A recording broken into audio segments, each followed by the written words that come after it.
Hello friends, मैं आशुतोष अवस्थी एक बार फिर से अपने YouTube चैनल कोरो एजुकेटिव्स में आप सभी का स्वागत करता हूं। दोस्तों, जैसा कि मैंने आपको बताया था कि मैं 9th to 12th आपको इंग्लिश और मैथ्स पढ़ाने वाला हूं, साथ में अदर कॉम्पिटिटिव एग्जाम्स को भी मैं डिस्कस यहाँ पे करने वाला हूं। तो उसी सिलसिले में आज मैं आपके लिए मैथ्स की वीडियो लेकर आया हूं, जिसमें मैं 11th का चैप्टर 1 सेट्स आपसे डिस्कस करने जा रहा हूं। ठीक है, देखिए दोस्तों, इसमें सबसे पहले मैं बात करूंगा सेट क्या होता है, हम लोग जानेंगे। उसके बाद एलिमेंट्स क्या होते हैं, ऑब्जेक्ट्स क्या होते हैं, हालांकि दोनों एक ही चीज है, हम लोग उसके विषय में जानेंगे। फिर हम जानेंगे, कुछ एग्जांपल्स देखेंगे हम। उसके बाद इनको किस तरह से प्रदर्शित करा जाता है, डिस्क्राइब कैसे करते हैं, किस प्रकार से लिखते हैं, वो हम जानेंगे, जिसमें हम रोस्टर फॉर्म और सेट बिल्डर फॉर्म के बारे में यहाँ पर डिस्कशन करेंगे। ठीक है, चलिए दोस्तों स्टार्ट करते हैं। चलिए दोस्तों शुरू करते हैं। सेट क्या होता है? देखिए दोस्तों, जैसा कि मैंने अगर आपसे पूछा कि चलिए वॉवेल्स बताइए, सबने इंग्लिश में भी पढ़ा भी है थोड़ा दिन पहले ही, तो वॉवेल्स क्या होते हैं? मैंने कहा भैया ए, ई, आई, ओ, यू। ठीक, ये 5 क्या है? वॉवेल्स हैं, या हम कह सकते हैं 5 जो अल्फाबेट हैं, ए, ई, आई, ओ, यू, या 5 लेटर्स जो हैं, ये क्या होते हैं? वॉवेल्स होते हैं। ठीक, क्या होते हैं? वॉवेल्स। ठीक है, तो दोस्तों अगर मैं आपसे पूछूं कि कोई एक वॉवेल बताइए, तो हो सकता है एक बच्चा हो क्लास में, वो कहे सर ए, कोई बच्चा कह दे ओ, कोई एक बच्चा होगा वो कहेगा सर ई। ठीक है, इसी तरह से हर डिफरेंट बच्चे अलग अलग जवाब देंगे। ठीक है, कोई ए बोलेगा, कोई ई बोलेगा, कोई आई बोलेगा, कोई ओ बोलेगा, कोई यू बोलेगा। लेकिन असल में वो सभी बच्चे बता क्या रहे होंगे? वॉवेल्स बता रहे होंगे। क्या बता रहे होंगे? वॉवेल्स। क्या बता रहे होंगे? वॉवेल्स। ठीक, चलिए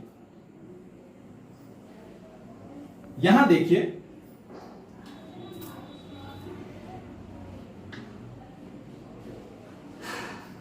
एप्पल, मैंगो, ग्रेप्स, गुआवा। ठीक, मैंने कहा चलो बच्चों अपने फेवरेट फल का नाम बताओ। ठीक है, फल मतलब फ्रूट। तो कोई बच्चा कहेगा सर एप्पल, कोई मैंगो भी कह सकता है, कोई गुआवा भी कह सकता है, या फिर कोई कह सकता है ग्रेप्स। ठीक है, तो यहां पर भी हर एक बच्चा अलग अलग फल के नाम बता रहा है, लेकिन असल में ये नाम है किसके? हैं तो ये फ्रूट्स के ही नेम। ठीक है, हैं किसके नेम? ये फ्रूट्स के नेम। ठीक, तो दोस्तों यही मैं आपको समझाना चाह रहा हूं कि असल में वॉवेल्स अगर हम बोल रहे हैं तो ये सारे उनमें आ जा रहे हैं। मतलब वॉवेल ही क्या है? वॉवेल क्या है? एक वेल डिफाइंड कलेक्शन है। वेल डिफाइंड कलेक्शन जिसमें केवल ये 5 ही लेटर्स आ सकते हैं। ठीक है, उसी प्रकार फिलहाल मैंने अभी 4 फलों के नाम लिखे हैं, लेकिन ये फलों के नाम किसके अंदर आते हैं? फ्रूट्स। ये फ्रूट्स ही क्या है? ये एक सेट है। सेट किसका? वेल डिफाइंड कलेक्शन का।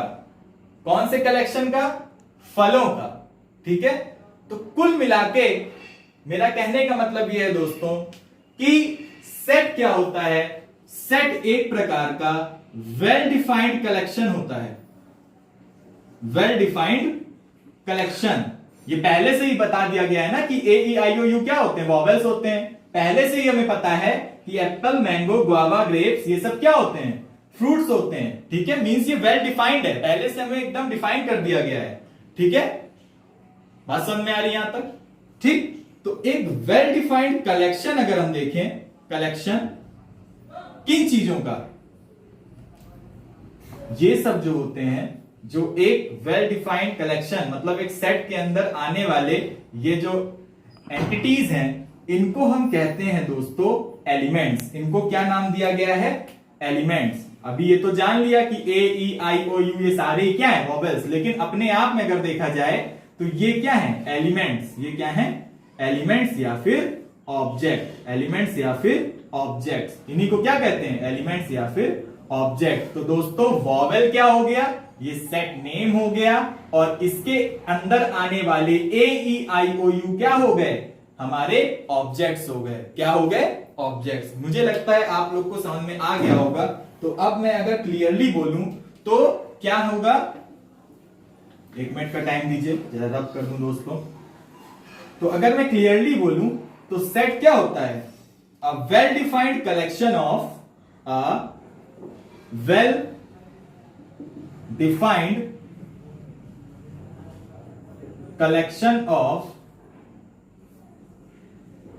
ऑब्जेक्ट्स या फिर elements is called set, is called set.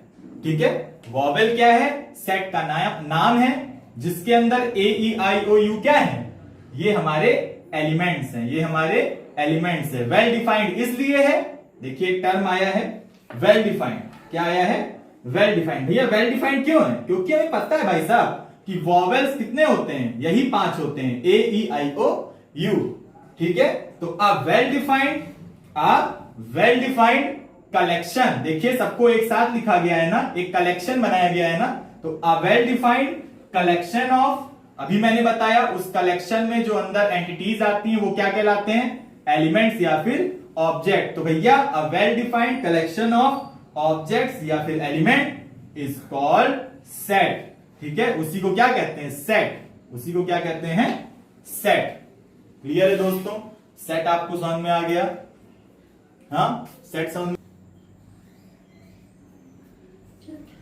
चलिए दोस्तों आगे डिस्कशन को बढ़ाते हैं। मुझे लगता है आप लोग को अभी तक सेट क्या होता है और उस एलिमेंट्स और ऑब्जेक्ट्स क्या होते हैं, ये दोनों बातें समझ में आ गई। आपने एग्जाम्पल के द्वारा चीजें समझ भी ली होंगी। ठीक है, और भी मैं आगे समझाऊंगा, जब क्वेश्चंस लगवाऊंगा तो वहां पे और अच्छे से एक्सप्लेन करूंगा। फिलहाल के लिए आगे बढ़ते हैं दोस्तों। देखिए किसी भी सेट को हम किसी कैपिटल लेटर के द्वारा दर्शाते हैं, जिसको जैसे कुछ लोग बोल देते हैं सेट का नाम है, ठीक है, नेम ऑफ सेट, तो उसको हम किसके द्वारा दर्शाएंगे, कैपिटल लेटर्स के द्वारा दर्शाएंगे। ठीक है, जैसे ए, ठीक है, बी, सी, डी, कुछ भी, एक्स वाई जेड कुछ भी, ठीक है, एक्सेट्रा। ठीक है, मेरा नाम आशु है तो मैं ए से यहां पर दर्शा रहा हूं, ठीक है, किसी सेट को। ठीक है, तो कुल मिला के बात इतनी सी है कि किसी भी सेट को हम कैपिटल लेटर्स के द्वारा दर्शाते हैं, जबकि उन सेट के अंदर आने वाले एलिमेंट्स को हम स्मॉल लेटर्स के द्वारा दर्शाते हैं। किसके द्वारा, स्मॉल लेटर्स के द्वारा। जैसे ए कोई एलिमेंट है, वो किसी सेट ए में बिलोंग करता है, तो उसको कैसे लिखा जाएगा, ए बिलोंग्स टू। देखिए इस साइन को बहुत इंपॉर्टेंट है, क्योंकि हमेशा हमें हर जगह ये लिखना भी पड़ेगा, इसको समझ लीजिए। इसका मतलब होता है बिलोंग्स टू, बोल के लिखेंगे तो बहुत अच्छा रहेगा। ठीक है, बिलोंग्स टू। तो ये कोई क्या है, ये हमारा है एक एलिमेंट है, ठीक, और ये ए क्या है, कोई एक सेट है, कोई एक प्रॉपर सेट है, उसका नाम है। ठीक है, ये क्या है, सेट। ठीक, तो इस ए सेट में ये स्मॉल ए क्या है, कोई एलिमेंट है। इस ए सेट में ये स्मॉल ए क्या है, कोई एलिमेंट है, तो हम इसको बोलते हैं A belongs to A, small A belongs to capital A. ठीक है, ये क्या है, एलिमेंट है, ये क्या है, सेट है। ठीक है, यहां पे अभी मैंने कोई क्वेश्चन नहीं दिया, मैं कह रहा हूं केवल आप समझिए। ठीक है, कि ये स्मॉल लेटर्स के द्वारा हम किसको डिनोट करते हैं, एलिमेंट्स को डिनोट करते हैं, जबकि कैपिटल लेटर्स द्वारा हम किसको डिनोट करते हैं, सेट के नेम को डिनोट करते हैं। ठीक है, यहां तक बात समझ में आ गई। चलिए दोस्तों, तो अभी हमने जाना कि किसी भी एलिमेंट को, किसी सेट के किसी भी एलिमेंट को हम स्मॉल लेटर्स से डिनोट करते हैं, और सेट को हम कैपिटल से, सेट को किससे करेंगे, कैपिटल से, सेट को किससे करेंगे? कैपिटल से। ठीक है, तो चलिए आगे बढ़ते हैं दोस्तों। देखिए यहां पर मैंने कुछ नोटेशंस लिख रखी हैं, जैसे अभी मैंने यहां पर ए लिखा था। ठीक है, तो हम आमतौर पे एक बात बता रहे हैं कि किसी भी सेट को कैपिटल से डिनोट करते हैं, लेकिन कुछ नोन नोटेशंस हैं।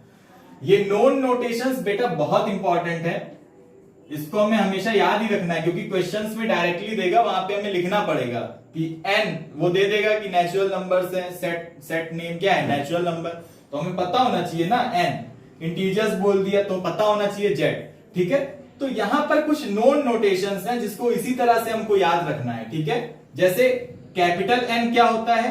नेचुरल नंबर का सेट होता है, तो मतलब नेचुरल नंबर के सेट को हम किससे डिनोट करेंगे? एन से।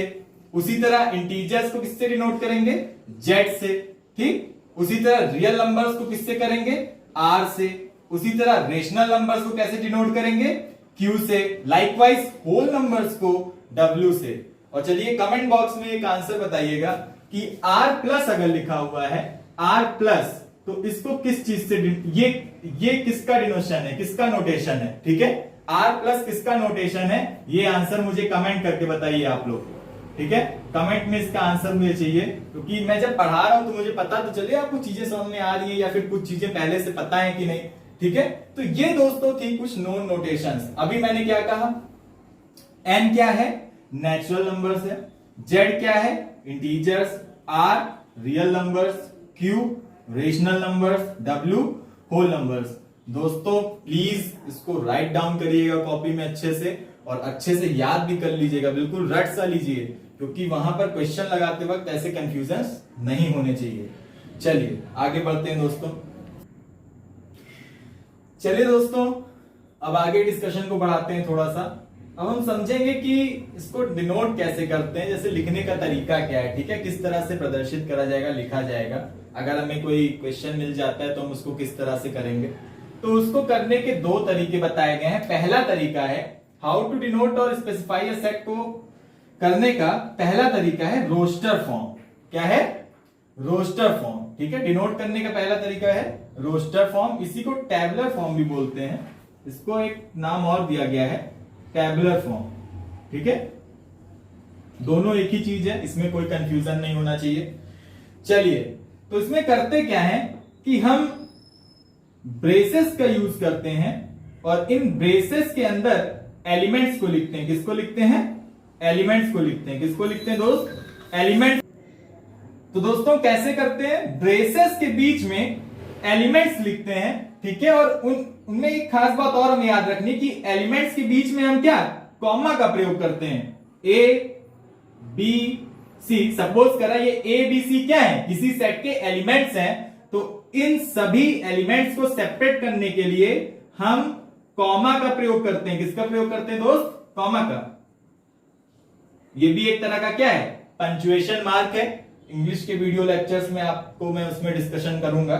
ठीक है, तो फिलहाल एलिमेंट्स को हम ब्रेसेस के अंदर लिखते हैं और वहां पर उनको कॉमा के द्वारा सेपरेट करते हैं।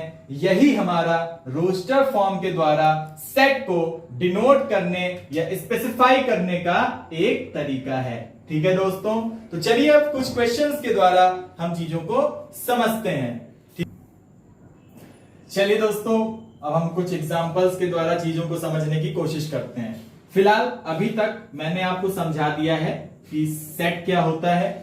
ठीक है, उसके बाद हमने जाना एलिमेंट्स क्या होते हैं। ठीक है, या फिर ऑब्जेक्ट्स क्या होते हैं, दोनों एक ही बात होती है, आपको बहुत अच्छे से समझ में आ गया है। ठीक है, फिर हमने जाना कि इनको डिनोट कैसे करते हैं, मतलब नोटेशंस के बारे में हमने जानकारी ली। ठीक, नोटेशंस के बाद हमने, अब हम पढ़ रहे हैं जो प्रेजेंटली हमारा चल रहा है कि हाउ टू डिनोट और स्पेसिफाई अ सेट। ठीक है, इतनी चीजें हम डिस्कस कर, यहां तक हम डिस्कस कर चुके हैं, और ये अब हम डिस्कस कर रहे हैं, जिसमें पहला हम कौन सा पढ़ रहे हैं? Roster form. किसकी चर्चा यहां पर हो रही है? Roster form. मैंने आपको बताया रोस्टर फॉर्म में किस तरह से हम चीजों को डिनोट करते हैं, स्पेसिफाई करते हैं। उन्हीं के एग्जांपल्स को हम लोग देखने चल रहे हैं। आप लोग स्क्रीन पे क्वेश्चंस आपको नजर आएंगे, आप स्क्रीन पे देखिएगा। मैं अपने लैपटॉप, मोबाइल है मतलब कि तो मैं मोबाइल पे उन क्वेश्चंस को देखूंगा और आप यहाँ पर स्क्रीन पे देखिए, ठीक है, और यहाँ पर मैं आपको सॉल्व करके बताऊंगा। चलिए दोस्तों शुरू करते हैं। तो पहला क्वेश्चन जरा रब कर लूं तो आपको फिर मैं आगे समझाता हूं जी। तो पहला क्वेश्चन अगर मैं देखता हूं कि set of all odd numbers less than 10, हमें एक क्वेश्चन दे दिया है set of all odd numbers less than 10। आप लोग स्क्रीन पे देख पा रहे होंगे, ठीक है। तो यहां पर मैंने सेट का नाम ले लिया, जैसे हम किसी भी नाम से ले सकते हैं, ए, ठीक, हमने क्या ले लिया, ए। अब बात हो रही है लेस देन 10, लेस देन 10। तो 10 से नीचे के ऑड नंबर्स, कौन से नंबर, ऑड नंबर्स, बताइए भैया क्या क्या होते हैं, किसी को जानकारी है? चलिए, ऑड नंबर्स आपके होंगे 3, 5, 7, 9, एक यहां पर 1, ठीक है। तो ये क्या है, ऑड नंबर्स का सेट है और ये सारे नंबर क्या 10 से लेस हैं, 10 से कम है, ठीक है। तो अब इनको लिखने का हमारा तरीका क्या होना चाहिए? तो हम आंसर कैसे लिखेंगे, रोस्टर फॉर्म में, कि भैया C इक्वल्स टू, यहां पे हम ब्रेस ओपन करेंगे और इन सारे एलिमेंट्स को, अभी मैंने बताया ना, एलिमेंट्स को ब्रेसेस के अंदर कॉमा द्वारा सेपरेट करके लिख देते हैं। तो हम ऐसे लिख देंगे 1 2 3, सॉरी, लिटरली सॉरी पता नहीं काउंटिंग के में चलने लगा। चलिए 1 3 5 7 और 9। तो ये क्या हो गया, ये एक सेट हो गया दोस्त, जिसमें हमने 10 से नीचे आने वाले ऑड नंबर्स को लिखा है, ठीक है। बात सभी को समझ में आ गई, क्लियर है? चलिए एक और क्वेश्चन देखते हैं, एक और क्वेश्चन की ओर आगे बढ़ते हैं। थोड़ा सा दिक्कत हो रही है दोस्तों, क्योंकि चीजें बहुत अच्छे से सेटअप नहीं है, लेकिन फिर भी मैं पूरा अपना 100% प्रयास करने की कोशिश कर रहा हूं। फिर से आप लोग स्क्रीन पे देखिए, स्क्रीन पे आप लोग को क्वेश्चन नजर आ रहा होगा और साथ में आप लोग लगाते रहा करिए। हालांकि लाइव क्लास नहीं है, लेकिन फिर भी अगर आप क्वेश्चन आ रहा है तो आप स्वयं से लगाने का प्रयास करें, ठीक है। चलिए अब एक क्वेश्चन मैं ले लेता हूं, सेट ऑफ ऑल लेटर्स, ये बहुत इंपॉर्टेंट इसलिए मैं थोड़ा ले रहा हूं इसको, ठीक है, ये इंपॉर्टेंट है थोड़ा सा। सेट ऑफ, यहां पे मैं थोड़ा क्वेश्चन लिख भी दे रहा हूं। क्वेश्चन है कि set of all letters in word mathematics, set of all letters in word, क्या है word,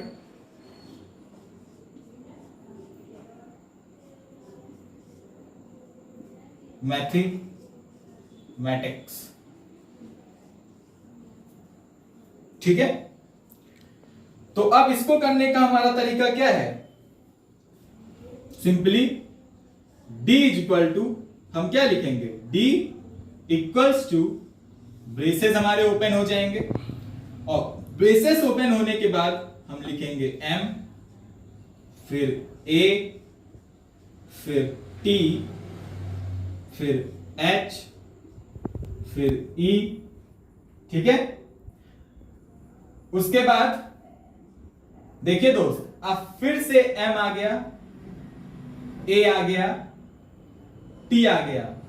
हम दोबारा MAT को नहीं लिखेंगे, हम दोबारा MA और T को नहीं लिखेंगे, क्योंकि हम पहले से ही MAT को लिख चुके हैं। हम दोबारा से MA और T को यहां पर नहीं लिखेंगे। हम क्या लिखेंगे अब, ICT, एस। यही इंपॉर्टेंट बात मैं आपको समझाना चाह रहा हूं कि अगर एलिमेंट्स रिपीट हो रहे हैं, अगर एलिमेंट्स रिपीट हो रहे हैं, तब भी हम दोस्तों उनको दोबारा अपने सेट में नहीं लिखते हैं। हमने एक बार लिख दिया, वहां हमारा काम कंप्लीट हो गया।